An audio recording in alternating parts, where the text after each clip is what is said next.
What's up YouTube, BMR here, and today I wasn't planning on shooting any videos or anything, but I have made some modifications to my MA-030 and I've been driving it and it's completely changed my steering characteristics.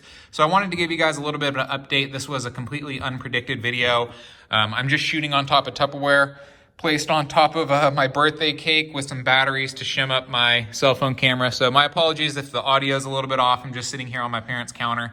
But anyways, I was enjoying my drifting so much, I wanted to go ahead and make a quick little video, give you guys an update on my car, because I didn't film any of the install of the parts that I put onto the rear of my car. I just wanted to go ahead and get these on here for my car today. I just installed them last night. But anyways, I've gone ahead and installed the PN Racing Teflon camber knuckles in the rear. These are just 0.5 degrees, so it's the same camber as the stock, same thing with this tie bar. But what this does is it makes my suspension more smooth, so it's less prone to sticking. And I've also installed stiffer springs. So these mint green springs that you see in here are very, very stiff. These are the second stiffest springs.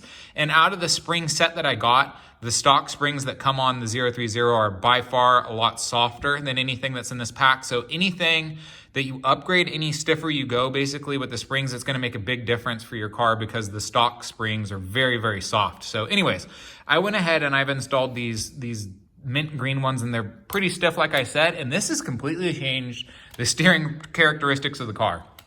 And that's why I wanted to go ahead and talk about it really quick because it's kind of exciting. The car is a lot more twitchy, but at the same time, so I've installed the solid rear axle so the car is more predictable and it's more stable. It keeps a more stable line when I'm drifting. But having this stiffer rear end has made the car so it's a little bit more twitchy once you're in the corner. So I've noticed the car understeers a little bit when I'm trying to initiate the drift, but once I have the car actually broken loose and I'm starting to drift, this stiff rear end wants to not necessarily loop, but it provides a lot of oversteer. So once I start drifting, it wants to drift. It really wants to drift, but it's fun. And it's just a learning experience. It's just a new setup. I'm playing with my car.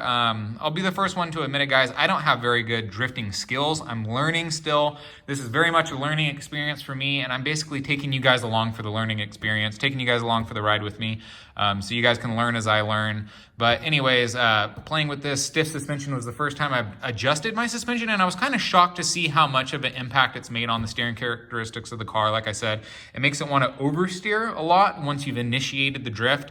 But I need to play with it a little bit more. I think I want to go softer up in the front because, like I said, I'm understeering when I'm initiating the drift, and then once I have the drift started, then I'm oversteering. So I want to have a little bit more steering when I'm initiating the corners. So I'm thinking a softened front end and maybe a negative tie bar up front. I'm not quite sure what I want to do, but anyways, this is just a really quick video, guys, giving you a little bit of an update on my car since I didn't talk about my rear end when I was installing all those parts on it. I wanted to give you guys a quick, short little update on my car. And I'm also going to give you a little bit of drift footage because this is going to be our new drift spot, guys. I'm going to do all my testing here. I'm going to set up all my cars here. I'm going to do all my testing here. I might drift in some other locations, but this is going to be our premier testing spot because I can come here and consistently test in the same conditions.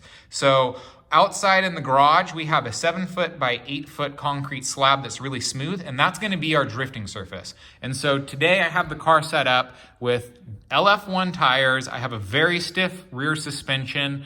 And this is basically going to be my benchmark for testing the car. We're going to do a bunch of updates to it in the future. We're going to tune it.